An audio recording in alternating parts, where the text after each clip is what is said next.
It's time to talk fantasy football. It's time to let them know. Where you let us crunch the numbers while you crush the competition. So grab your playbooks and crack a cold one, because here's your hosts, Teak and Baney. Welcome! Yeah! Week 10, talking starts. We got a mailbag for you. I think week 10, guys, I feel like at least mine anyway, the starts and sits for me have been starts and starts 2.0. I'm turning that around this week. I'm calling it. I'm going a perfect, what is it, 4 out of 4? I'm going I like perfect it. 4 out of Call 4. your shot. Call your shot. I like it. So I need some redemption here. It's getting out of fucking hand. I know the bets are kind of the same.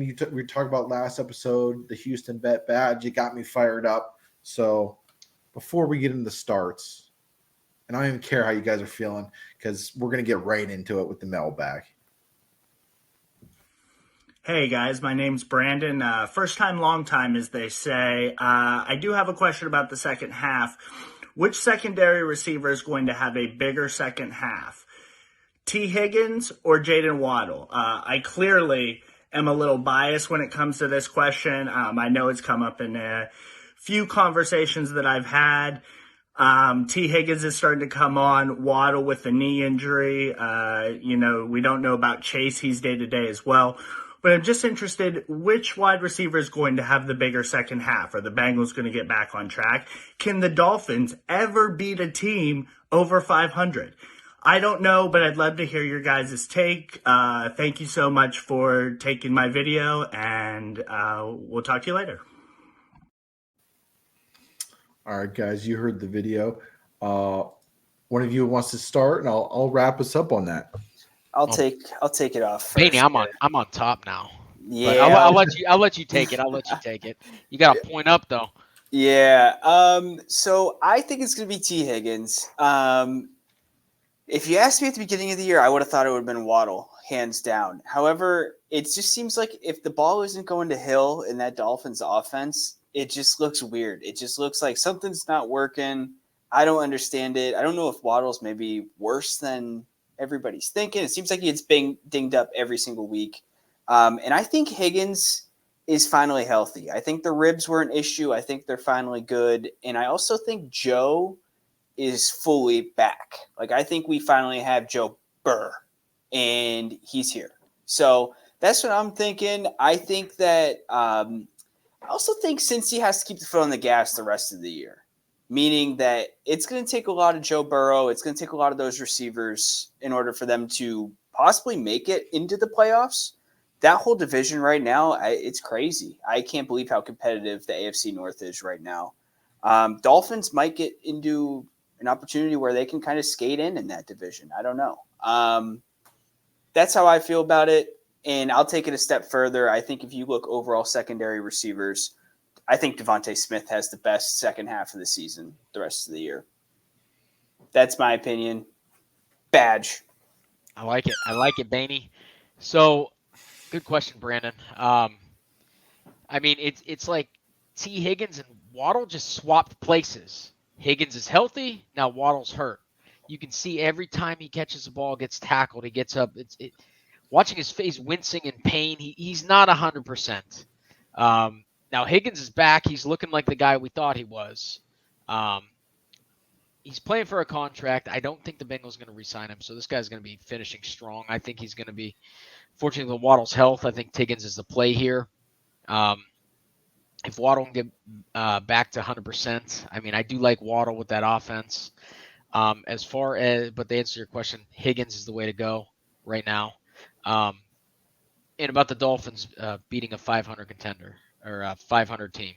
They have to if they want to be mentioned in the contender process here.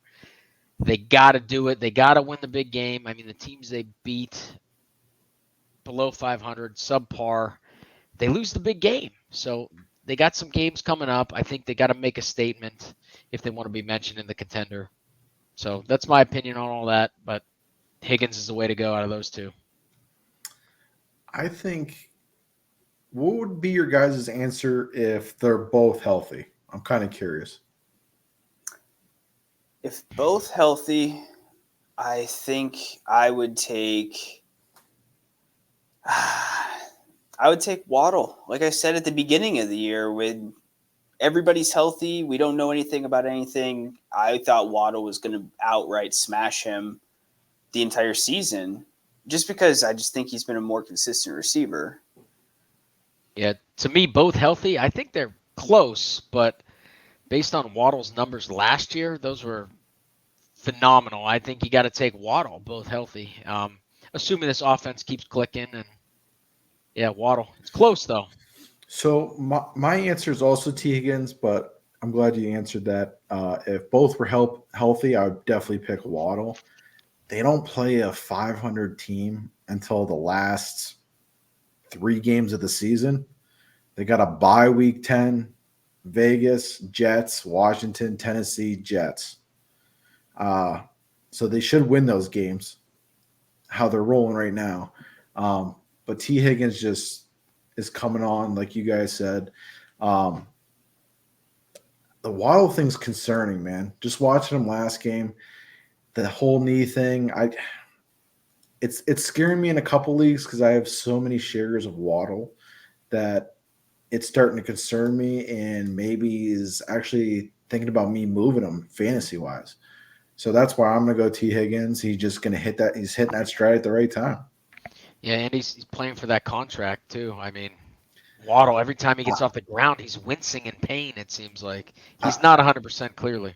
I don't think he's playing necessarily for a contract in Cincy. I think he's playing for a contract somewhere else. Oh, yeah. I don't think he's going to go back to Cincy. He might go to Philly. Who knows? They sign everybody.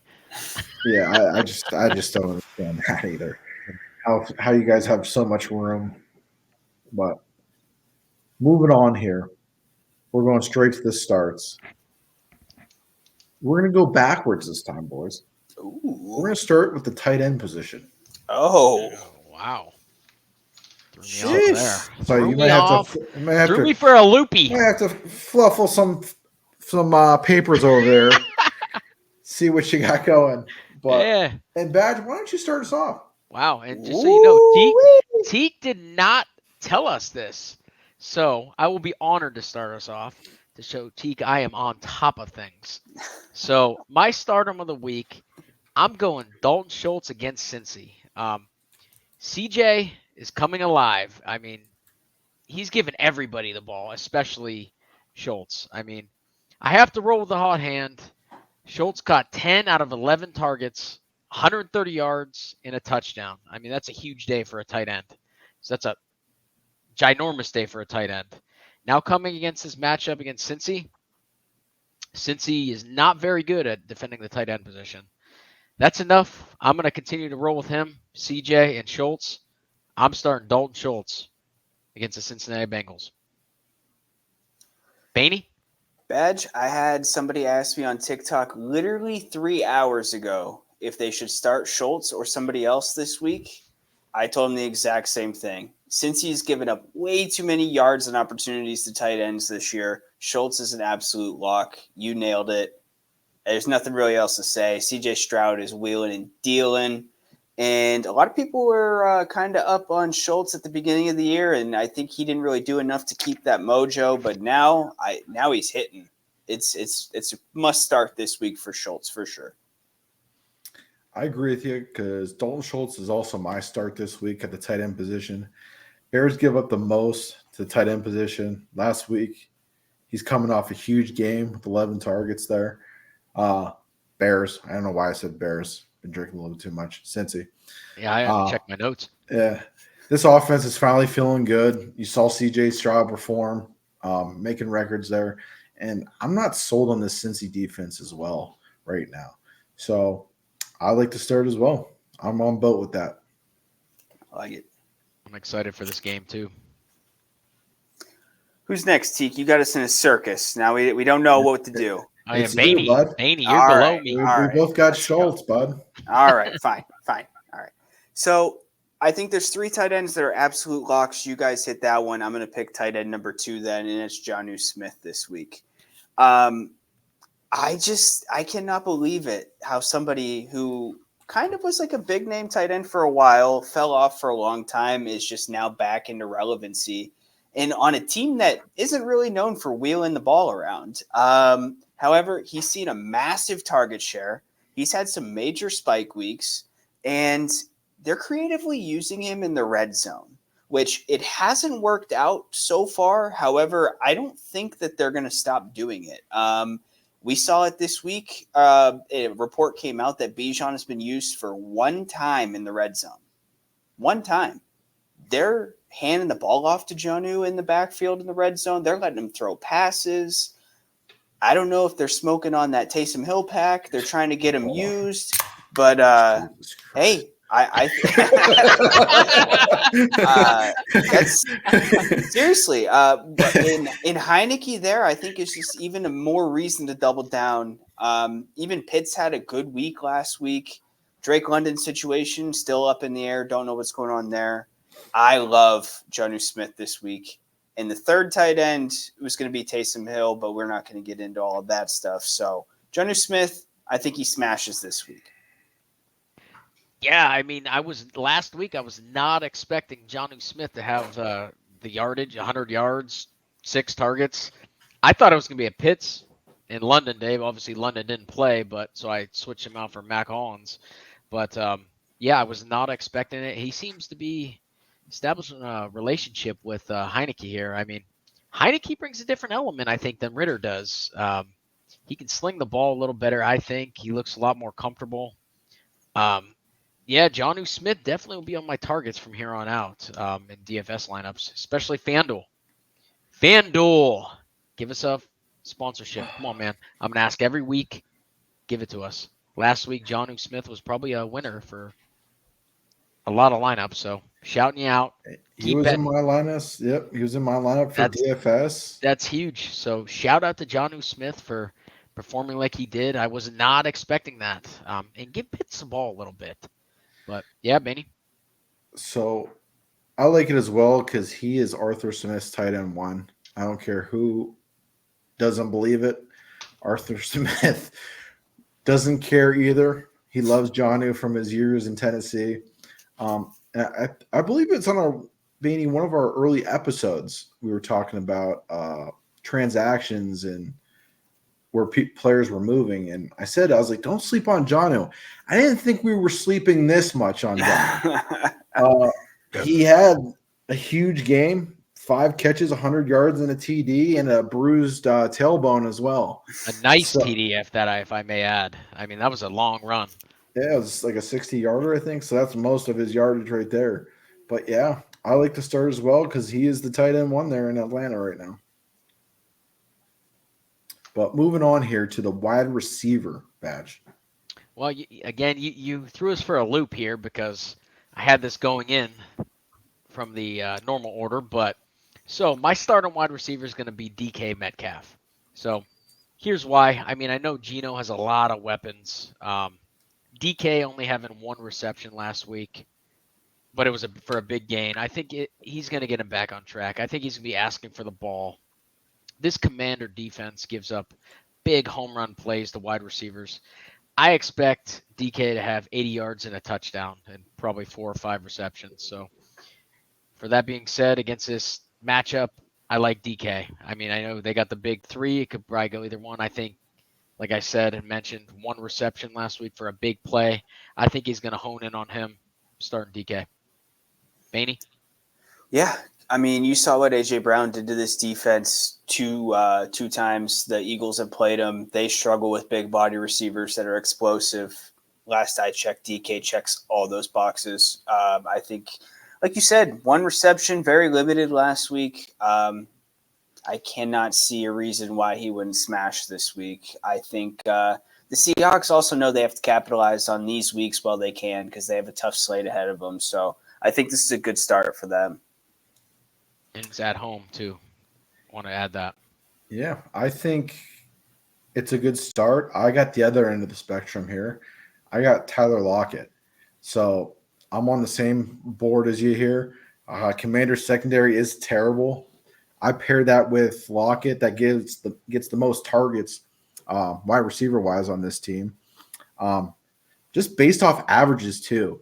Targeted about 7 times a game on average, and he averages about 50 receiving yards per game. So you mix that in with the TD, it's a good fantasy day. So I'm predicting, depending on if he gets that TD or not, he's in my eyes projected 10 to 16 fantasy points, which I think is good for Lockett being a wide receiver too on that team. Absolutely. Benny, you want to touch on that? No, he's exactly right. It's Yeah. it's self-explanatory as far as PPR stuff goes. Like I think Geno could potentially have 300 yards passing this week, and I know JSN kind of has emerged these last, I think, 2 straight weeks of double-digit fantasy points. I don't think that that's going to dip into Lockett or DK's production this week. I just think the secondary is that bad. They seem to not know what they're doing with Kenneth Walker all of a sudden. Charbonnet's starting to dip into his snaps. So I think that, like I said, they need to get this win while they can, and I think it's going to be on the wide receivers. So I think you guys both nailed it with both of these guys being fantasy viable this week. Yeah, that big 3, and to me too, being embarrassed in Baltimore. I mean, now Washington travels to the West Coast. I mean, I think all 3 of them could have a big day with the big 3. So, yeah, love the start. Anyone could have it at any time. But Benny, who's your wide receiver here? We touched on it in the mailbag. I'm going T. Higgins this week, and I'll double down and call my shot. I think he actually smashes this week. I know Chase is kind of in jeopardy, kind of sore at the back. I think he'll play. Obviously, we record on Tuesdays, so this news could change before kickoff. But yeah, T looks healthy. The ribs look like they're no longer an issue. And if anybody's had a rib injury before, you know how sensitive that is. I don't think going across the middle and getting sniped by linebackers or safeties is something that anybody would enjoy. So I think it's been limiting him. I think that Joe Burrow's fully back. I think Higgins is back. And like we talked about, contract stuff looming. He needs to get his numbers too. He's had, I think, 2 weeks of 20-plus fantasy points when he's produced. I think that that's in the cards this week, and potentially more if Chase doesn't play. So if Chase doesn't play, absolute smash this week. If he does play, I still think he could possibly see more targets and Chase possibly play kind of second role this week. So that's my play this week is T. Higgins. Yeah, hey, I don't hate it. I love it. T. Higgins coming in now. He had 21 points without a touchdown. I mean, the guy looks healthy. He's playing to get paid by somebody, whether it's the Bengals or not. He's healthy. He's playing with fire. Love the matchup against Houston. I mean, that last game was an absolute shootout. That's good for us fantasy owners. Good enough for me to start him. I would do T. Higgins as well. So I'll let Teak let us know. I actually think it's going to hinder him if Chase doesn't play. I'm on that side of it. I just think Chase takes off a lot of pressure off of Higgins for him to work the field.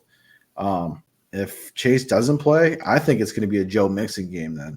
Joe Mixon, the last 2 weeks, San Fran, he posted 20 fantasy points, and against Buffalo, he posted 18. Mixon's coming along quite nicely right now. In our rankings here, he's running back 19. So I think it's going to be a Mixon week if Chase does not play due to that back. So that's where I'm at with that. Could it be a potential Boyd in DFS lineups maybe if Chase doesn't play? Little sneaky cheapy. Yeah. Sneaky cheapy. Or does Irv Smith finally get some shine there too? Yeah, nice touchdown he had. I'll take it a step further. I think if you still have trades available, if your trade window hasn't passed yet in your league, I would buy on T. Higgins right now.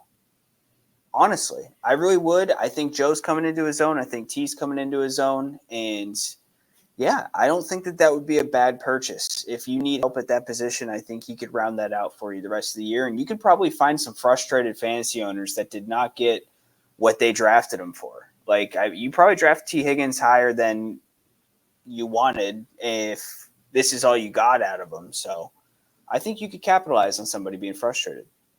Yeah, I'm gonna put a claim in right now. I'm gonna make a trade right now. Hit Jeff up if he has them. But anyways, I'm gonna throw Teak for a loop. Teak, on to running backs. Why don't you get us started? Sure, because I'll be bitching about these guys every Sunday. I got Bijan. For the love of God, can we give him the ball in the red zone? So I got Bijan. This is the make or break week for me for Bijan before he gets dropped completely out of spite for Arthur Smith. If he doesn't have a huge week, it can only be one of two things. Arthur Smith has no idea what he's doing. That's the one I'm going with. And number two, something's wrong with Bijan then that we don't know about, stemming from that week where he had one rush. He didn't look like himself. He looked shaken up, like it could be a concussion. I don't know. Maybe he gets hit hard when he carries the ball. I don't know if you guys notice. He's not a big back either. So it could be something like that. So it's one or two things. I'm voting that Arthur Smith has no clue what he's doing. But on average, this defense gives up 100 yards a game to running backs. This couldn't be a better time. And we might see fucking Algier. So maybe some Cordell Patterson. Sorry. Yeah. No, hey. I wanted the Falcons fan to go first because my start of the week is also Bijan. Teak touched on a lot of the points that I'm going to mention. One, we know Arthur Smith does not give a rat's ass about our fantasy team. He made that clear multiple times. But Arthur, you better. Anyways, AZ's defense has been giving up 20 points to opposing running backs. If it's time for Bijan, the time is now. And Teak, if you drop him, please, if it's in my league, will you check the waiver claim, make sure I got number one before you drop him? Of course. I'll save my claim. Wait for that. I think this is a great matchup for Bijan. The Cards now, I mean, they had a good run. They played tough, but I think they're in full rebuild mode now. I mean, even with Kyler coming back, I expect Bijan to get nice chunk plays here, put up some points, and us Bijan owners can all take a breath and be like, that's why we got you. So, Bainey? Yeah, so for being the son of the owner of FedEx, a shipping company, Arthur Smith has not delivered on this draft pick at all. I just don't understand. And if you're a fantasy owner that took him in top 5, man, thoughts and prayers, because you have to be ripping your hair out every single week. Boys, I thought we said we were going to go 4 for 4. I thought each of us said 4 for 4. I don't know what we're doing. This is the week, though. I think it's the week. You thought it was week 1 through 9 were supposed to be the weeks. Should have been. Okay, but hold the phone on that Bijan one. is too talented. I mean, the guy's I cannot stand his usage. I can't stand the play calling. I'm not even a Falcons fan, and I'm frustrated about it. No, you could have Matt Canada. So the first 4 weeks were good. You had 20, 21. Detroit, you had 10. Then he came back to Jacksonville, almost had 19. Hey, first step is denial. I'm just saying. The proof I'm just is giving you a hard time. I have said it several times. I have a future on the Falcons. Their success goes as Bijan goes. I hope he smashes this week. Well, I root for the boys. I just got to ball bust a little bit. Your future is done. Your future is done. They wasted a year, a 3-year division title for what? For what? This is the easiest division they could have won this year, and they're like, nah, Art, go ahead, throw to Jonnu and give Cordell Patterson, who God knows why he's on the team still. It's the Joker role, man. They gave him a position. His best position was putting on fucking Joker cleats and dressing up as a Joker on Halloween. He got a 4th and 3rd the other day. I love Cordell Patterson. It's just you just don't draft these guys just to be eye candy. And that's basically what he said in a press conference, that Bijan takes so much away from other players that's why he doesn't get the ball. Well, how about he should get the ball because you drafted him so fucking high, drafted Pitts so high, and then you drafted London. Like, we How could does have it feel to have generational talent at 3 positions and not use a single one? Could be a top offense right there. But I'm not It's- giving up. I think the future is still intact. I think you guys win the division. Maybe he's slow playing it. I don't know. I think you win the division. slow playing. I think you. I might go bet I'm that just future right going now. through these. I'm just going through these right I'm now. gonna stick with it. Bainey, your future's gonna hit. So All I right. mean the Saints. I think Saints are gonna lose this week. So Here's a little update for you, Benny. Just putting a trade in for Higgins. Let's move forward. Let's get you out of this. I am starting somebody who we at the beginning of the year were very high on, very low on midway through the season. Now we're getting back where we should be. I'm starting Ramondre Stevenson this week. I think the injuries have finally subsided. I don't know if they just finally realized that there's nobody else left on the team to utilize, but I like what I see these past couple weeks. Like we said, with the injuries to wide receiver, Bourne's out for the year. Parker's irrelevant. Juju Smith-Schuster's irrelevant. Demario Douglas had a nice little week last week, but Ramondre Stevenson finally getting that pass game work. The rushing is starting to come up. And yeah, I just think overseas games are gross, man. And this game against the Colts can be no different. I think it's going to be just a low-scoring grinder of a Belichick game. And that, to me, just says that Stevenson is probably going to see a lot of touches this week. So it's a smart play. Colts defense not that great. So Stevenson, I think he's a safe start this week for sure. Ramondre, I like it. So as I said in the Money Badger, I took the Patriots +2. So I think Ramondre is going to be a big part of that. I like it. They're finally starting to get him rolling. So I think they realize you need to get him rolling if you're going to win games. They're in a much-needed win. So, I mean, yeah, love the start. I will be starting him in DFS lineup as well. FanDuel, come on, let's go. I'm going to pass it to my boy Teak, let him go on. Yep, agree, Benny. I'm a big fan of Ramondre Stevenson. I thought he could have been a top 5 back. I think he still has a chance to be a top 5 back. He's sitting right now at running back 17, and his work in the receiving is awesome, really. He's getting targeted on average almost 6 times. So keep the usage up, keep the fantasy owners happy, and rock on with Ramondre. What you just said is sneaky, makes a lot of sense as far as him finishing end of the year that high, because I mean we saw with Kamara already. He missed the first 3 games. They're peppering him with targets. Now he's a top 3 fantasy running back this year already. Ramondre could have the same upside moving forward. There's nobody else there to catch the ball. They need to get Ramondre going, especially for Whack Jones. Big Daddy Zeke's there. The Big Daddy Zeke's there. Feed him.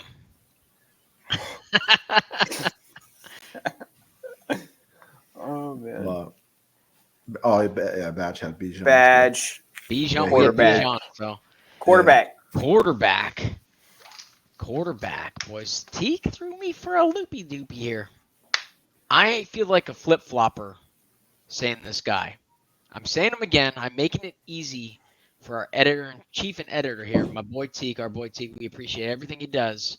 So I feel like the past 4 weeks I mentioned this guy, whether it's start, sit.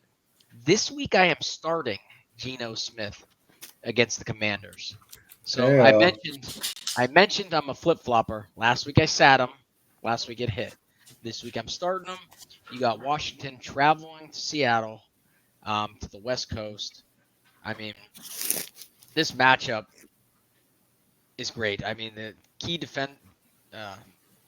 Commanders lost all those key defense players, Chase, Sweat.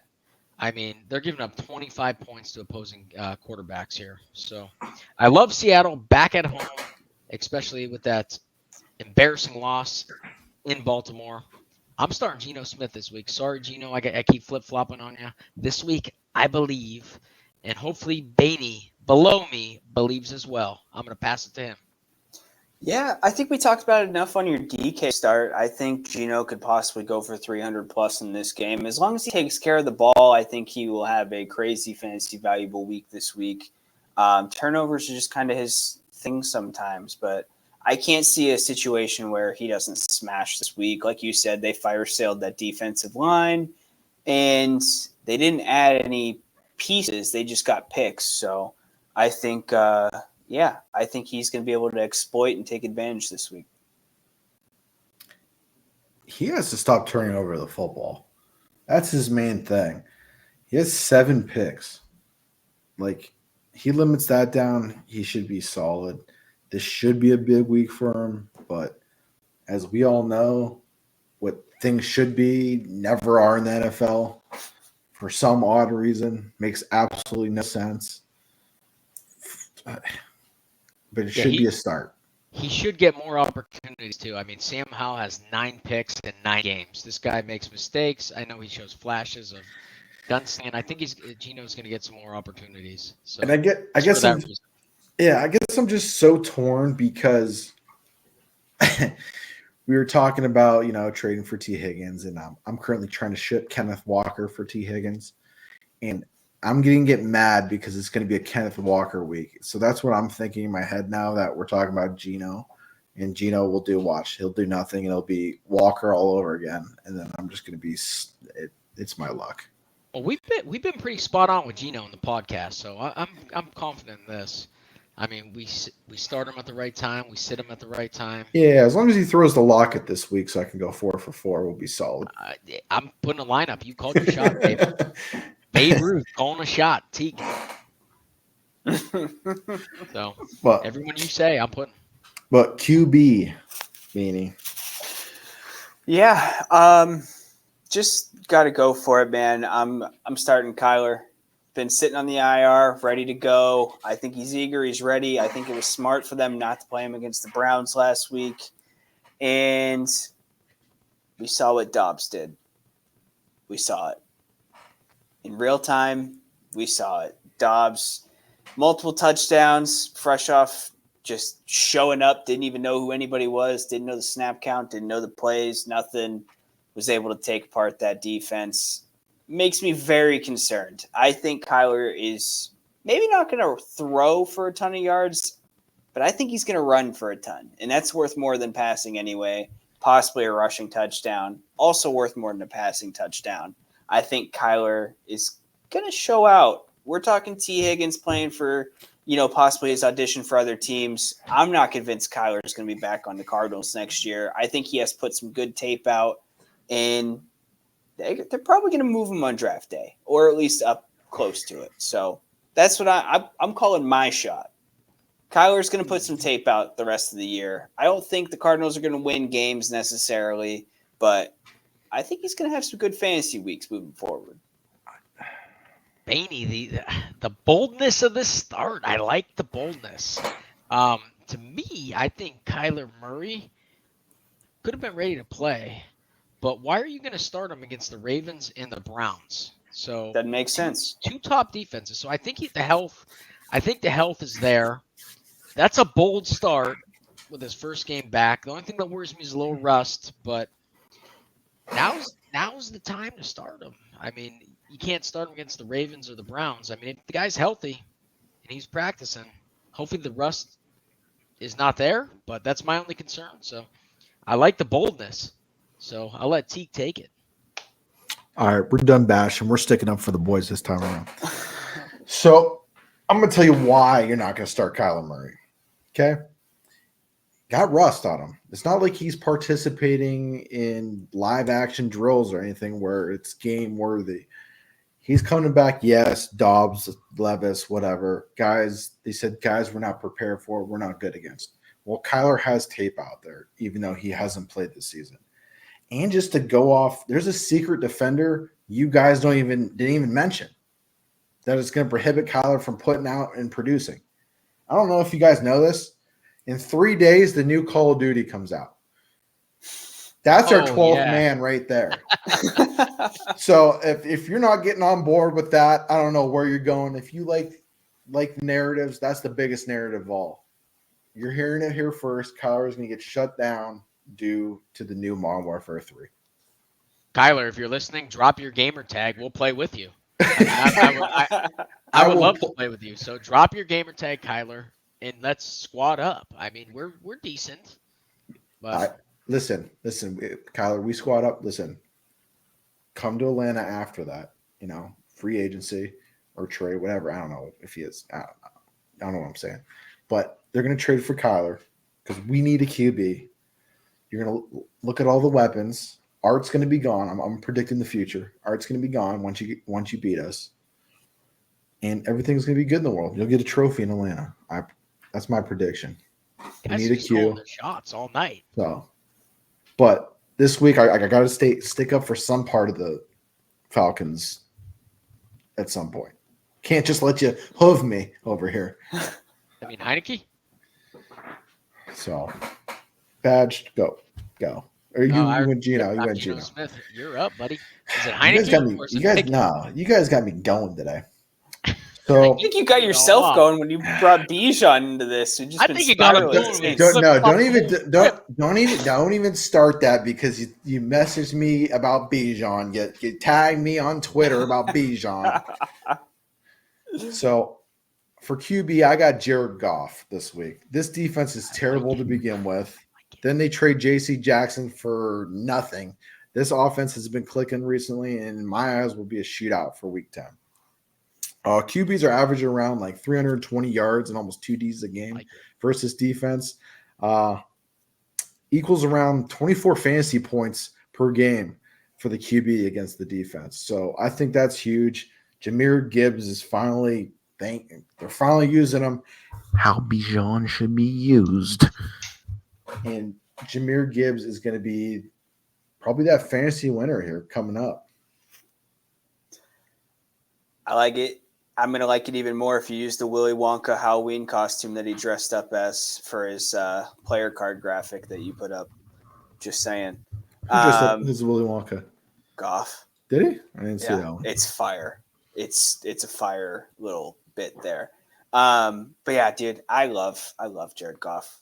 We talked about him at the beginning of the year when we were doing these pods predicting and calling out who we kind of liked, who we didn't like. I think Goff and that offense are just really nice, and I enjoy watching them play. I think it's their division for the taking, and yeah, I think this is a smash start. I think their bye's out of the way too, so I mean, if you're struggling at QB and you're able to get him, I think you're sitting happy the rest of the year. So yeah, Teak, I love it. I was bouncing back doing him and Gino. Bainey, you mentioned Willy Wonka. I'm going to the factory. I'm going to eat a gobstopper. I'm going to drink the double bubble Burpa-Cola and float to the sky. So I think Goff has a big game. I think I actually took in the last episode, you guys saw it, I took the Lions -1.5. I think Goff's going to have a big game. He went to college over there. I think it's going to be more of a home game for these Lions. He's going to blow up this week. Coming off a bye, they get Montgomery back. That's going to take some pressure off the pass game.